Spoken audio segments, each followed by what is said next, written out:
Buenos días, señores jueces. Buenos días, pueblo peruano. Comienzo no con un eslogan filosófico ni con entendidos en temas jurídicos, sino lo que dice el mismo pueblo. Hermano, dame tu mano, vamos juntos a buscar una cosa pequeñita que se llama libertad. Hoy comparezco ante ustedes como un presidente de la República secuestrado por un proceso injusto y un proceso diseñado para destruirme. No me voy a enseñar a otra cosa sino a los hechos, pero un hecho que viene antes, durante y después, porque acá se ha leído lo que se decía, el mensaje a la nación, que el día 7 de diciembre, según dice la Fiscalía, que era un mensaje a la nación. Y yo lo dije el 4 de marzo, que es un clamor popular trasladar hacia el pueblo a través de un discurso político. ¿Y por qué, señores jueces y pueblo peruano? Yo vengo del Ande, yo vengo de Puña, soy un maestro rural con 24 años de servicio en la escuela donde no hay presencia del Estado. Vengo de una familia totalmente humilde, una familia trabajadora, como lo son miles y millones de compatriotas, donde no tienen una voz y nunca lo han tenido. Vengo de allá del aula, de la escuela de Carvalho, en una escuelita muy lejana en la provincia de Cutervo, al lado del Marañón. Vengo de aquella escuela de Chumar, donde es un potencial productivo. Vengo de Puña, de aquella escuela donde me forjé. Y ahí en las aulas encontré muchos niños, que incluso uno de ellos fue mi sombra siendo presidente de la República. Y ahí en esa aula encontré muchos ejemplos y encontré también muchos maestros preocupados por la situación real del país. ¿Por qué? Porque hemos encontrado a los hijos del pueblo con la misma mochila, la misma ropa. Hemos encontrado en el aula a aquellos niños que solamente se alimentan con un tamal calentado y un camote asado. Y cuando veíamos esa realidad, yo con mi propia experiencia, en una de las oportunidades expliqué ante los maestros y ante los padres de familia cómo podemos hacer para revertir toda esta situación. Y eso está incluido en el discurso que lo di el 17. Y por eso, esos son los antecedentes para llevar a cómo se hizo ese discurso. Yo no entiendo por qué están los señores, ¿qué hacen acá?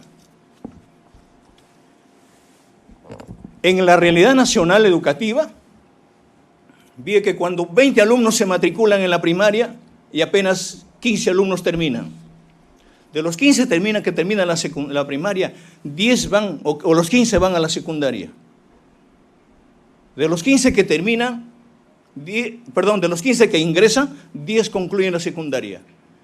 Y de ellos, solamente 3 o 4 pueden ir a una academia y pueden ingresar a la universidad o a un centro tecnológico o a un centro técnico. Y de los 20, solamente uno puede tener un título a nombre de la nación y que cuando va a tocar una oportunidad laboral resulta siendo taxista, que cuando profesionalmente es ingeniero, es maestro, es abogado, es un profesional. ¿Y los 19 dónde quedan? Frustrados, abandonan su familia, abandonan su casa y van a Lima, van a Trujillo, van a Arequipa, a las grandes ciudades, a formar los grandes cinturones de pobreza, en busca de trabajo, en busca de oportunidades, en busca de una universidad. Y cuando no los hallan, son víctimas de la delincuencia, víctimas de toda cosa. El problema de la delincuencia en el país no es un problema que hay que sacar un patrullero, hay que sacar al ejército, es un problema estructural, es un problema de voluntad política. Los habla un presidente de la República, señores jueces. Y no solamente el problema educativo, el problema de los niños, el problema de los jóvenes.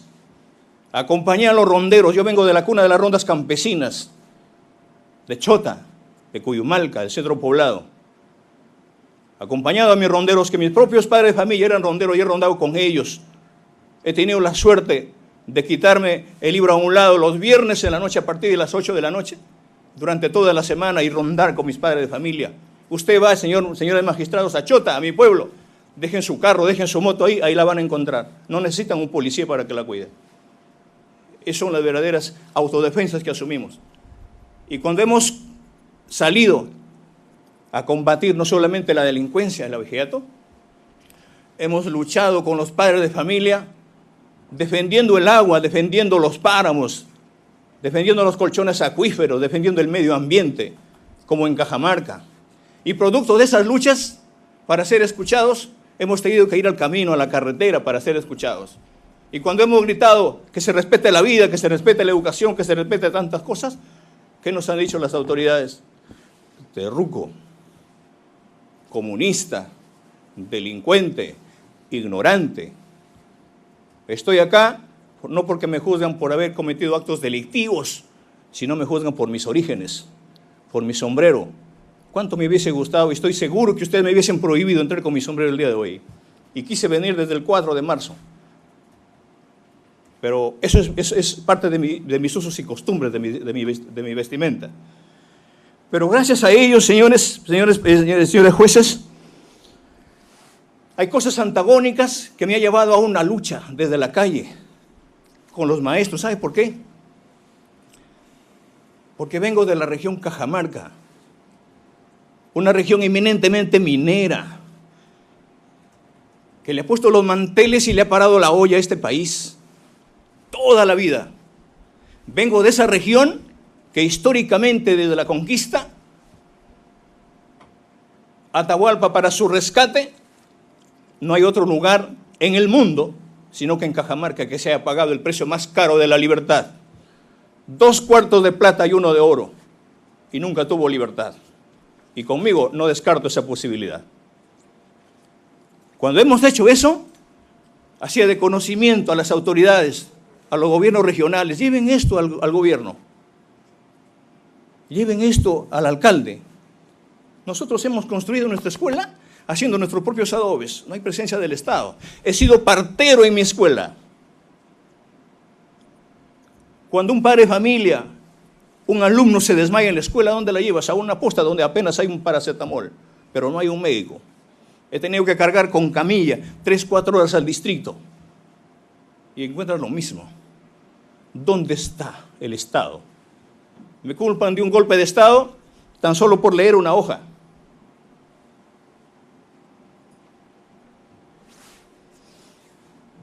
Pero he encontrado la realidad que sí es producto, me dicen que hay un golpe por leer una hoja, pero esto sí es producto de un golpe.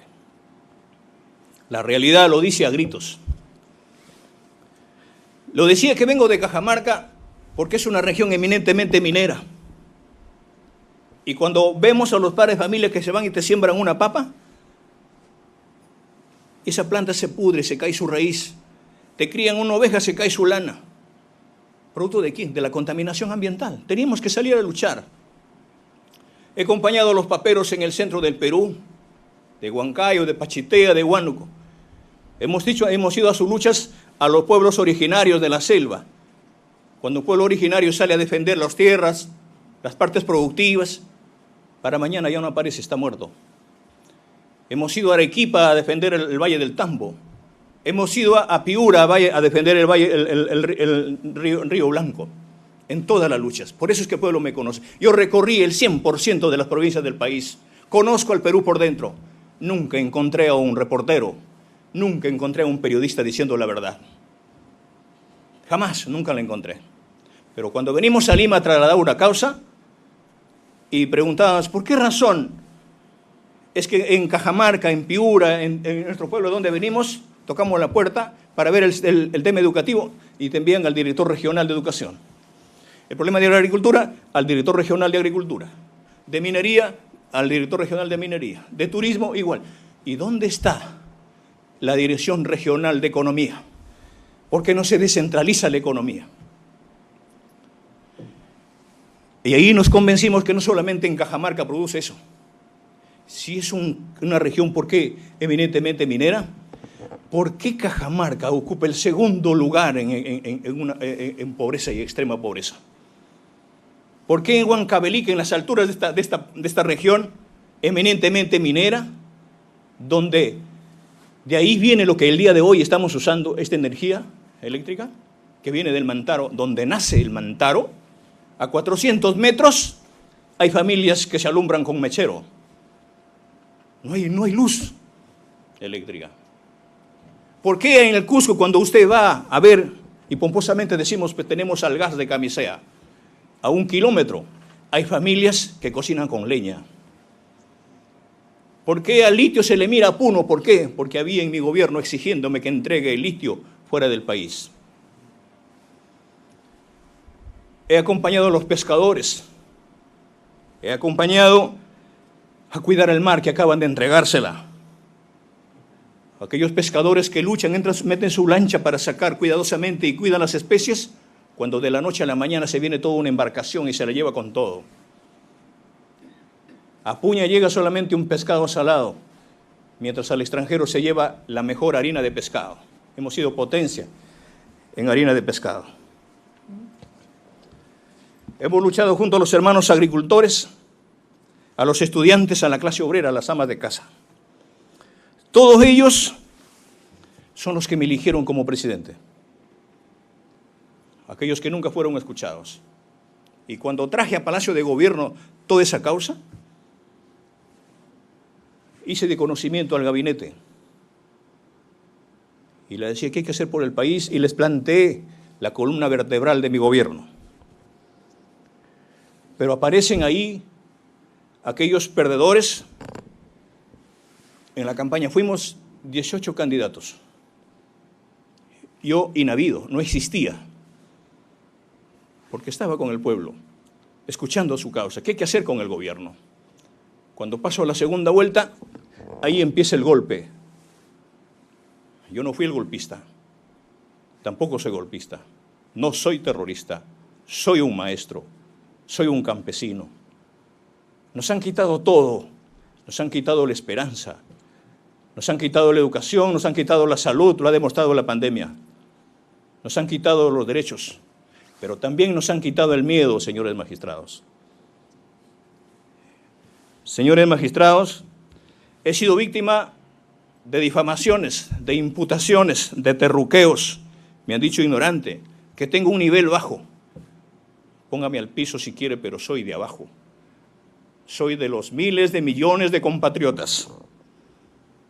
Y ahí empezó gracias a aquella guerra de odio, de miedo.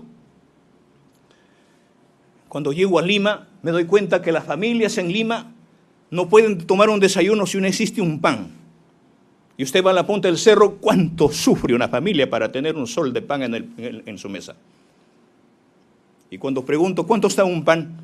3 por un sol, 4 por un sol. Soy agricultor. Nadie me va a enseñar cómo se siembra un arroz, un café, cualquier planta. Y la puedo demostrar en la selva, en la costa y en la sierra. Y cuando veo que este pan está caro, llamo a los expertos en agricultura y se propone, recuerdo lo que me dijo mi padre. Hijo, tienes que impulsar la segunda reforma agraria. Porque mi padre fue peón y fue una persona que fue ninguneado por un hacendado. Y nos quitó aquel producto cuando llegó su caporal a quitarnos, cuando los choclos estaban maduros.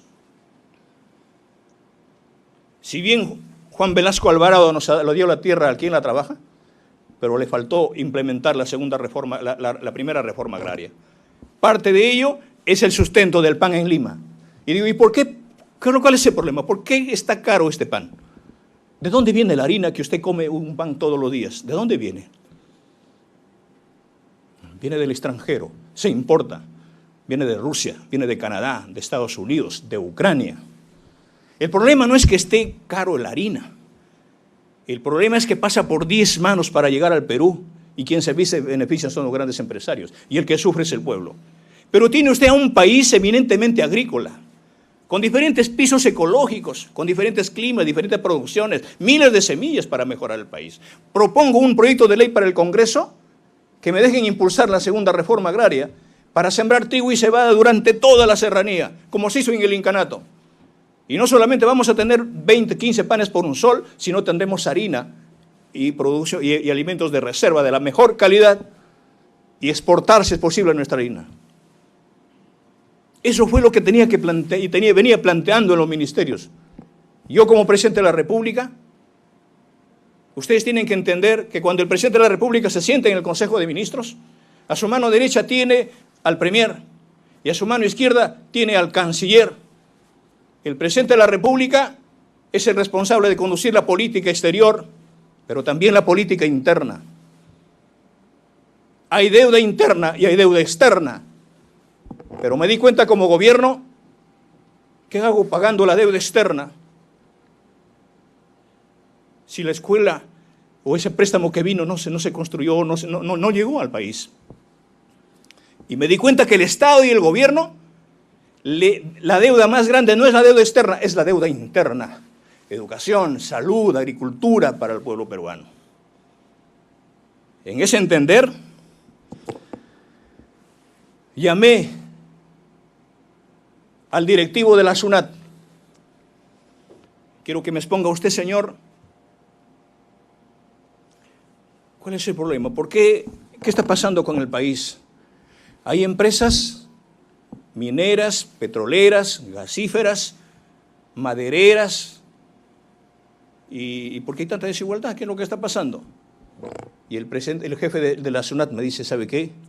Nosotros hemos venido cobrando las grandes deudas, pero hay un poder judicial, hay fiscales que le dan la mano a las empresas y le dicen, ¿sabes qué? No te preocupes, que esas grandes deudas no vas a pagar porque hay que esperar que se hagan. Ellos son deudas viejas. Y las nuevas hay que esperar que se hagan viejas.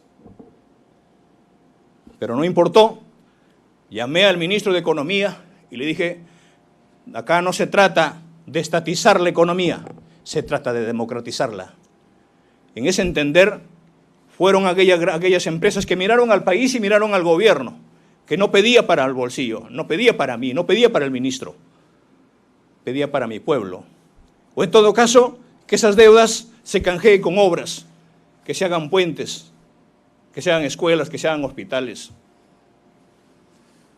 Y cuando empiezo a cobrar las grandes deudas, salpica el problema con Pedro Castillo, no como individuo, sino como un gobierno que dice, hoy ha entrado un gobierno comunista, te va a quitar tu casa, es un chavista, es un golpista, hay que meterle los ojos en Zarratea, hay que crear el Neficop. Pon el caso de Anguilla, de su esposa, de su hija, de sus hermanos, el gabinete en la sombra de los niños, tantas cosas. 3 años, señores magistrados,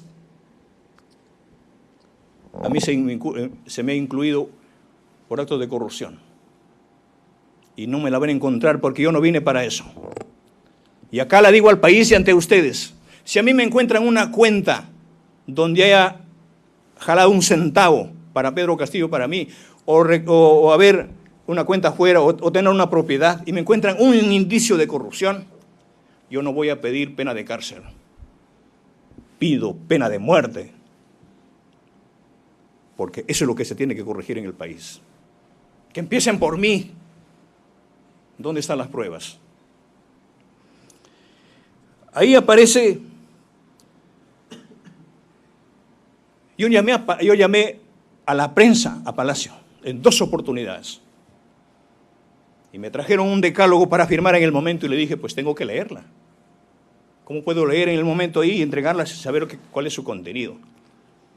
Y ahí me hicieron entender de que debo llevar el mismo camino que otros gobiernos. Usted tiene la oportunidad de quedarse sus 5 años. Pero ¿cómo es? Esa plata que les prohibí a los medios de comunicación, la destiné para Juliaca, para el agua potable, a Alto Piura y al Hospital Antonio Lorena del Cusco. Aquellas grandes empresas preocupadas porque no firmaba su hoja de ruta y porque empecé a pagar las grandes deudas históricas al país, le dije, ¿qué tenemos que plantearle a este Congreso?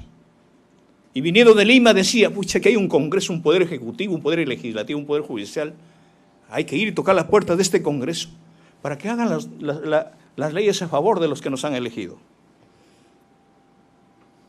Y planteé que hay que terminar con el problema educativo y se geste el ingreso libre a las universidades. ¿Cuántos jóvenes luchando las puertas en las universidades terminan las secundarias, no pueden ingresar? Hoy, hasta el 2025, ya hubiésemos implementado el ingreso libre a las universidades.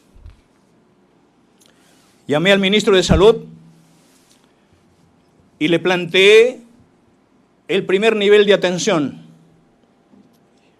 Yo les planteo y les digo, señores magistrados, ustedes pueden tener salud, están preocupados en el derecho, pero me imagino que ni siquiera ustedes han hecho su último chequeo médico.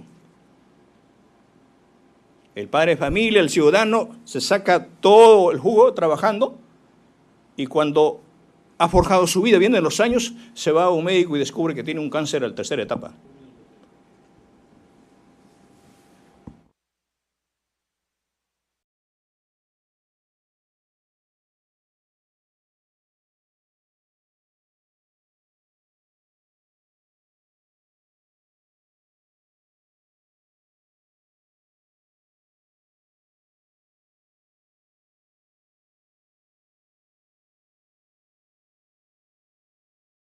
Bien, conforme se indicó y de acuerdo a lo que dispone el artículo 391, le recordamos. Hemos oído sus antecedentes, aspectos generales y son 20 minutos que va. Le pedimos, por favor, que centre su... En el marco de imputación. Sí, señor magistrado. Que se ha visto en el juicio oral, usted ha estado todo el juicio oral y usted conoce bien cuál es. Sí, señor magistrado. Es que lo digo porque eso está en la hoja. En la hoja que leí el 7 de diciembre. Sí, eso nos interesa conocer. Ya, a eso voy. Pero centre el tema. Faltan unos minutos, señor magistrado, para concluir esa etapa preliminar. Estoy haciendo una línea de tiempo nada más. Sí, por favor. pero dosifique su tiempo para que pueda utilizarlo adecuadamente. Ya ha pasado 20 minutos. Concluyo entonces. Espero que me dé los mismos tiempos del mismo Ministerio Público. Yo tengo tres Podemos carpetas. Escucharlo, pero nos interesa conocer los temas de la acusación. Concluye entonces esta parte donde descubro de que justamente en esta Constitución, en el artículo 62, protege a las grandes empresas. Y debatimos en el ministerio, en el gabinete. ¿Y por qué tiene que pasar eso donde se llevan la grande riqueza en el país? ¿A dónde se la lleva? ¿Por qué no se queda con nosotros? Y cuando se habla del BRAE, 40 años militarizado, me di cuenta que el problema de la droga, el problema de eso, no está en el BRAE, está en el Callao, está en el puerto. Ahí gesto y hago de manifiesto al país, cuando llevo a los ministros, a un consejo de ministros descentralizado, ahí recibo el clamor de muchos compañeros, de muchas organizaciones, del pueblo organizado. Entonces ahí, convencido de que de todas las utilidades que llevan las grandes empresas hacia afuera, de cada 10 soles que nos explotan, porque hemos pasado la era del guano, del salitre, del caucho, de la plata, del oro, hoy estamos en la época del litio, y se van a seguir explotando, pero de cada 10 soles de utilidad, 7 soles se llevan los grandes empresarios y 3 soles se queda para nosotros. Yo planteé revertir eso y eso se los asustó. Pero no para quitarle, sino para sentarnos y conversar y ponernos de acuerdo por el país. Y cuando planteo eso, que 7 soles se quede para nosotros y 3 soles se la llevan porque hay años explotando, ¿para qué?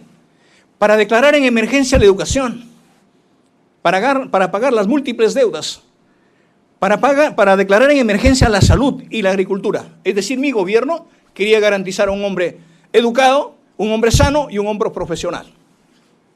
Eso fue lo que salpicó, lo que rebasó el vaso. Y teniendo la prensa ya, dije, ¿sabe qué? No. Y ahí empecé a entender también de que las grandes empresas, el grupo de comercio, son los que más deben al país, como Panamericana. ¿Cuánto va a pagar usted los 226 millones de soles que hay al país? RPP, todos los programas, todas las empresas. Salpicaron y dijeron, usted no va a llegar al 2026 y acuérdese de nosotros, por eso estoy acá. Producto de eso, cuando digo que hay que demostrar, invertir eso, ¿para qué? Porque creíamos que en el Perú ningún trabajador con título a nombre de la nación que le dé el Estado debe estar en la calle. Joven que termina su universidad con título, a trabajar, garantizarla. Concluye en un minuto, doctor, y paso a la parte central. Pagar la deuda externa, que no debe haber ningún empleado contratado en el país. Y el problema del transporte, oye, elimínese la ATO, elimínese la SUTRAN, porque son temas que se han hecho todas estas cosas. Pero eso, 64 proyectos de ley al Congreso de la República y no se implementó. ¿Y en dónde empiezo a escuchar este tema ya? Cuando asumí el gobierno, señores magistrados, ustedes deben recordar, yo asumí el 28 de julio del año 2021. Al día siguiente se produjo un sismo en Piura. Abandoné la parada militar y fui a atender a esa población. Y pedí el avión presidencial. Y me dijeron, ¿sabe qué, señor presidente? El avión presidencial está fuera del país hace 3 meses en mantenimiento. Volví a pedir el avión presidencial para ir al BRAE y me dijeron, ¿sabe qué? A fines de septiembre está llegando. Cuando tenía que ir otra vez a supervisar el problema de Piura, volví a preguntar, me dije, en noviembre llega. Y cuando fui a Ayacucho a hacer mi informe de los 100 primeros días, ofrecí y dije al país, voy a vender el avión presidencial. Cuando regresé, me dijeron, me recibió uno de la FAP. ¿Qué tal? ¿Cómo está? Preocupado, presidente, por su anuncio. ¿Y qué ha pasado? ¿Usted va a vender el avión presidencial? Sí, ¿por qué? Porque no me es útil. ¿Sabe qué, señor presidente? Usted programa de cada 15 días alguna actividad. Hemos exigido que venga el avión presidencial urgente. ¿Sabe qué, señores magistrados, pueblo peruano? Nunca salió el avión presidencial al mantenimiento. Hubo una orden para que no la use. En plena pandemia, cuando hubo un problema de la uria y habían gritos que decían, muerte a Castillo, vete al carajo, tantas cosas. Señor Entonces, Castillo, vamos al tema central. Por favor, estoy culminando. Y dispuse de que el guano de la isla se vaya a los agricultores, porque es un problema de emergencia. Y eso está en lo que se ha leído, por favor. Y me di con una sorpresa de que la propia Marina estaba llenando las embarcaciones chinas, robándose el guano de la isla, en vez de darle el mensaje, en vez de dar, el abono al pueblo peruano. Todas esas cosas el pueblo debe saberlas. Va a haber un momento que el pueblo sepa todos los detalles. En ese entender,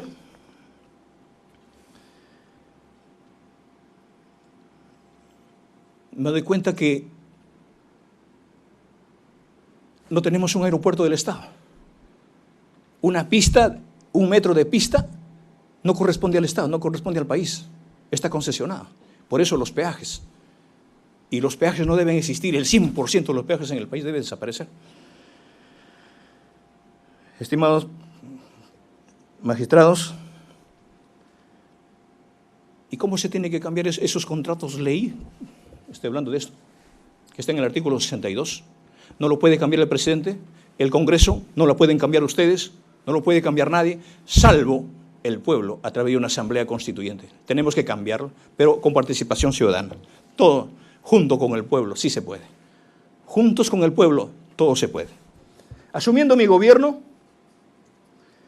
también fui a Ancón a ver la ciudad del Bicentenario. Ustedes deben saber eso, por cultura. Y fui a ver, y cuando subo al helicóptero encuentro a la presidenta del Congreso a mi costado, la señora Mari Carmen. Hace un cambio con mi seguridad y se sienta a mi lado y se toma un selfie. Y no le interesaba visitar la ciudad del Bicentenario, porque yo tenía una actividad, ir, supervisar y volver. Y cuando se sienta a mi lado me dice, me codea y me dice, necesito 2 ministerios para que te quedes hasta 2026. Yo pensaba que era una broma porque le dije, ¿cuándo vamos a ir a Contumazá? Porque ella es mi paisana. ¿Qué Contumazá ni con Contumazá? Yo necesito 2 ministerios. Y en eso entendí, yo pensaba que era algo así como paisano, ¿no? No le interesaba ver la ciudad, yo hice mi función, hice el trabajo, regresé, subió, se volvió a sentar a mi lado. Cuando llegamos al grupo número 8, y me dice, estoy hablando en serio, ¿me vas a dar o no me vas a dar? No, le digo, ¿por qué? Tengo que compartir eso. Tienes que hacerlo, me dice. Tienes que compartir el gobierno. Tienes que hacerlo, si no, ¿cómo vas a gobernar? Por eso es que hicieron conmigo y pusieron a una y otra persona para ver, ¿sabes qué? Hacete esto y el resto. Porque yo no me sometí para eso. Y al final me dijo, ¿sabes qué? Si no me vas a dar los 2 ministerios, quiero que no me la toques a los agroexportadores de Ica, porque ahí trabaja mi marido. Cosas así, o sea, de frente, lejos de decir, he presentado este proyecto de ley, tenemos que agendarla. Sí, pero nos interesa el tema central y ya se Por lo favor, vamos doctora, reiterando. el pueblo por favor. necesita saber, escúchame. No, es que este no es un escenario político. Sí. Acá no es escenario político, son las necesitamos realidades. saber, Doctora, le es hemos la dado verdad, más de 20 minutos. Doctor, por favor, un hito. Ya vamos 30 minutos Sí. y usted no ingresa al tema central. Ingrese, por favor. Concluyo, doctora. No, ingrese al tema sí, central. Sí, por eso, ¿me entiende? Cuando yo hago mención, a ver, de todas estas cosas, justamente para encajar cómo se elabora ese documento, pero usted no me deja participar. Todas esas cosas, cuando yo traslado al gobierno, al país, recibo folders, recibo solicitudes y recibo a través del personal. ¿Y sabe quién es el testigo que debería estar acá en todo caso? ¿Cuál ha sido mi actitud? Es el edecán. Porque el edecán personal, la persona que está al lado del presidente, sabe qué recibe, qué te da, quién viene, quién ingresa, quién no ingresa, a qué hora come el presidente, qué es lo que está haciendo. Él es el testigo presidencial, es la persona más cercana al presidente de la República. Y él ha venido acá. A él y a mí, nadie nos puede poner una verdad ajena. Porque con estos señores que están acá, si bien es cierto nos hemos reunido con el doctor Aníbal, la doctora Betsy, fue porque yo ya llegaba a una tercera vacancia presidencial. Yo recibí al pueblo en Palacio de Gobierno. Yo no me reuní a puerta cerrada con empresarios, con la prensa, nada. Yo abrí las puertas de Palacio. Ingresaban todo el personal, todo el pueblo peruano. Y ahí me encontraba, señor presidente Castillo, algo de salud, algo de agricultura, cómo reconstruir, cómo atender las necesidades. No me va a creer, señores magistrados, habrá habido un promedio de 4 o 5 quintales de solicitudes en el despacho presidencial. Y ahí y revisaba así, y ahí encontraba algunas sugerencias, ¿me entiende? Yo tenía un aproximado de 16 a 17 mensajes a la nación o discursos al país, elaborados con su CD, con su CV, y todos los he revisado. Yo me la he revisado. Acá no hay que hoy guarda relación de lo que dijo el doctor Aníbal, de lo que... No, nada. O sea, se me cree inepto para revisar un escrito. Y cuando se gesta todas estas cosas, el 6 de diciembre yo llamo al señor Mendieta para que llame a algunos ministros que tenía y mis abogados. Estaba el doctor Pepe Manchego, el doctor Benji Espinosa, los ministros como el ministro de Justicia, y empezábamos a estructurar cómo voy a participar al siguiente día en el Congreso, 3 de la tarde. Yo quisiera que ustedes le hagan un seguimiento a la notificación de la tercera moción de vacancia, cuando llega a Palacio de Gobierno, y no la pude recepcionar porque estaba invisible. Nunca llegó la notificación para asistir. La regresamos porque no se podía leer. En ese entender, todo estaba programado y viendo qué es lo que teníamos que hacer al día 7 de diciembre. ¿Cuántos minutos va a hablar el doctor Palomino Manchego, el doctor Benji, y cuántos minutos voy a hablar? Pero también había problemas de agenda. Y escuchaba, y compañeros, y decían algunas personas, amigos, organizaciones, el pueblo que me eligió, estaban en la calle. Te vamos a acompañar, fuerza, presidente. Y en eso, yo le llamo al ministro del Interior y le digo, ¿podría haber la posibilidad de saludar al pueblo como lo hacen, como es en todos los países, en todos los gobiernos, que se saluda a su pueblo? A mí me puede negar saludar a mi pueblo peruano, y si es posible en la Plaza de Armas, saludarla, hacerles entender qué viene de acá, qué cosas vamos a hacer. Es que por eso después del 7 de diciembre yo llamo, y ahí están las llamadas perdidas, con la doctora Betsy Chávez y con el doctor Willy Huertas, para decirle que no se preocupen, que todo lo hice yo, que ellos no tendrían por qué preocuparse, que ellos no han cometido ningún delito. Pero entiendo por el momento, y nunca me contestaron la llamada. El 6 de diciembre, cuando estábamos con el doctor Aníbal, con la doctora Bessi, ellos tenían el contacto con alguna de las bancadas. Decía, sí, este va a votar, esto no va a votar, esto está viendo, están evaluando, está juntándose tal bancada, están viendo lo otro. Pasaban pues horas porque habían congresistas por diferentes lugares y las bancadas no se juntaban, no se reunían para tomar una decisión, porque nosotros queríamos tomar una lectura correcta. En la mañana, cuando se dice que me alcanzó a través del edecán un sobre, se han hecho acá una serie de conjeturas concernientes a ese sobre, el mensaje. Claro que me alcanza el doctor Mendieta el mensaje y pone en mi mesa, pero no es el discurso que se dio lectura, sino es la última versión para tener que ir a explicar y exponer a las 3 de la tarde en el Congreso. Pero a las 4 de la mañana, y yo recibo un WhatsApp donde el Congreso tenía ya un tema zanjado conmigo. Y yo no los decía a los ministros, a nadie. Yo llamo a los ministros a través del mensaje de WhatsApp del Bicentenario para ir afinando temas para irnos al Congreso de la República. Y en eso yo tengo una lectura, a mí nadie me dijo, oye, hace esto, hace lo otro. Entonces ya tengo una lectura, estoy convencido de que no tenían los votos. Bueno, no tenían los votos, pero ya sabe qué, yo voy a dar una locución, un discurso político. Y ahí cuando llega la doctora Bessi, ella no sabía, necesito la prensa sí o sí. Ella no porque había coordinado, sino que porque era una orden que tenía que cumplir y le había dado un plazo si es posible. Y se ha ido a traer la prensa, no importa, pero el resto ya estaban coordinando, estaban viendo en la prensa, y le digo, ¿qué es lo que está pasando? Mi banda, ¿por qué demora tanto? Voy a leer esto. Y empiezo a leer. Y leo ahí con la finalidad de que haga eco lo que recorría el país, de lo que tenía que hacer por el país, y qué es lo que está haciendo la parte del trabajo obstruccionista por parte del Congreso. Y en la tarde tenía que ir al Congreso. Cuando veo eso después de la lectura, veo que un ministro renuncia. Renuncia el otro.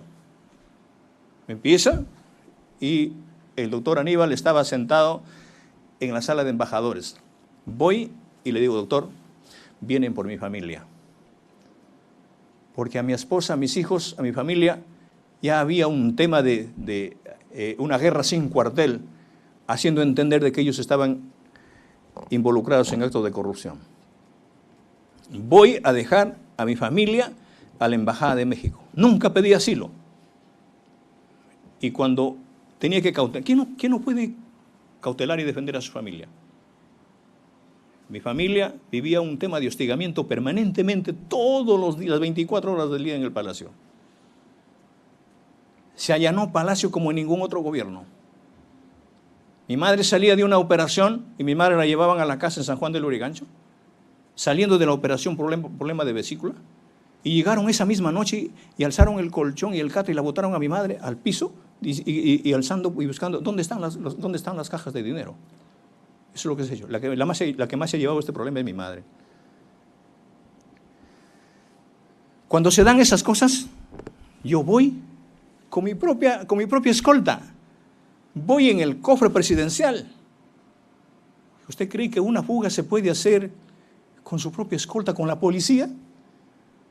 Y en eso, ahí sí sentí el golpe. Con metralleta en mano apuntando a mi hija, a mi hijita, que es mi talón de Aquiles. Un abrazo, Alondrita. Apuntan y mi hija estalla en llanto. Papá, te van a matar, me dice. Tranquilo, hijita. No, lloraba desesperadamente. Y para cubrir a mi hija, tenía que dar la cara, tenía que salir. Ahí están las imágenes. Me hubiese gustado que me den la oportunidad para verla. Pero bueno. Me acompañaba el doctor Aníbal. Porque él sabía que vamos a volver a Palacio. Todas mis cosas estaban en Palacio. Y tenía que dar la cara. ¿Por qué me tengo que fugar? Ahí soy arrestado. Y cuando soy arrestado, digo, ¿qué es lo que está pasando? Y me arrestan siendo presidente de la República, señores magistrados. Y estando en la prefectura, 10 minutos después, se produce una vacancia express. Yo quisiera preguntarles a ustedes, ¿desde cuándo cambió el tema de la aritmética? En el Perú, 101 es igual a 104, entonces. ¿No tuvieron la votación calificada? ¿A dónde correspondía llevar a un presidente de la República? Primero me detienen, luego hacen una vacancia y no tuve derecho a defenderme. Tampoco tuve derecho al antejuicio. Pero con la señora Dina sí se cuidaron. Hay que tener más de los 104 votos. Producto de ello, estoy acá.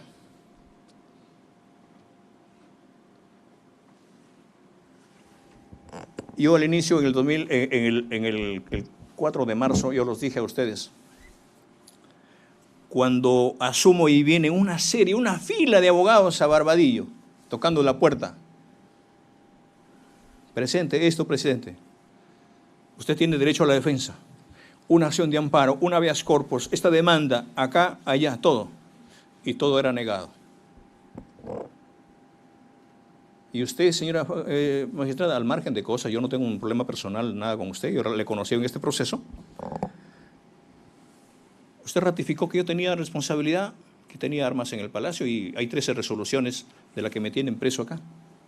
Y hoy nos hemos dado cuenta que no existe el delito de rebelión.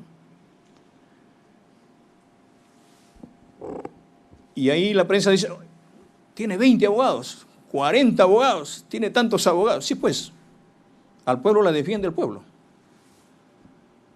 Yo no pagué un centavo por aquellos abogados, pero sí algunos abogados que vienen del interior del país, mi familia preocupada para cubrir algunos gastos de pasaje, algunas copias.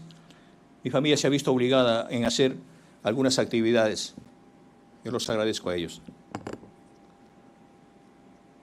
Y cuando presento todas estas demandas, veo que no es un tema legal, no es un tema jurídico, es un tema político. Ustedes me escucharon el 4 de marzo.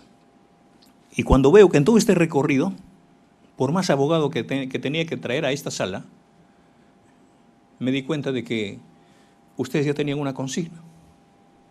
¿De qué me sirve traer a un abogado entonces o gastar o pedir el servicio de un abogado si todo está cantado?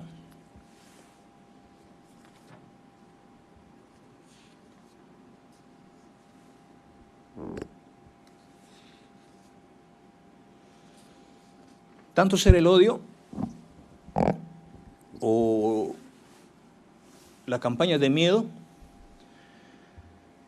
que quería implementar,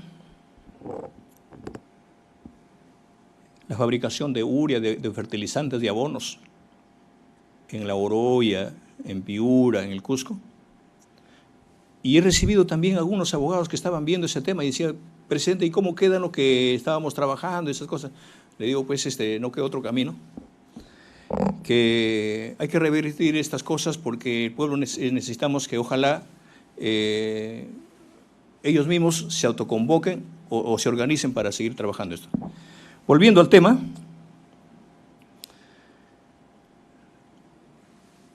cuando ya me trasladan o soy detenido en la prefectura y me trasladan en la noche como un delincuente a Barbadillo y veo de que los congresistas, el Congreso pues aplaudía, ¿no? Bien. Y ahora asume la responsabilidad una persona que, bueno, el pueblo la conoce, Y producto de ello, a mí se me imputa de una segunda o tercera, valga la redundancia, imputación por el tema de abuso de autoridad y grave perturbación a la tranquilidad pública. Si ya estoy detenido, ¿cómo voy a perturbar la tranquilidad de la población? ¿En dónde está el abuso de autoridad si la misma autoridad se me quitan antes de las 2 de la tarde del mismo 7 de diciembre? ¿En dónde están los afectados? ¿Dónde están los damnificados? Señores magistrados,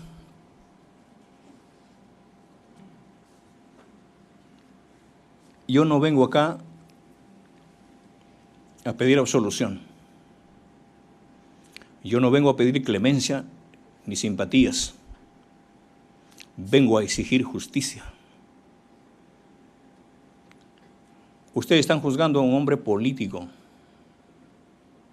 a un presidente de la República, y detrás de ustedes hay una familia. Son académicos, son magistrados, están enseñando lo que es el derecho, pero estoy seguro también de que su entorno o los que le siguen a ustedes, también hay una situación de que la historia nos juzgue. Hagan lo correcto. Pero el hecho de continuar en un escenario dándole derechos a la población, eso no nos van a quitar. Eso no vamos a mellar esta situación. Yo reitero, ¿qué hacen estos señores acá? Que nada tuvieron que hacer, nada tuvieron que ver con esta responsabilidad, que es netamente mía. A mí me han pedido que me identifique.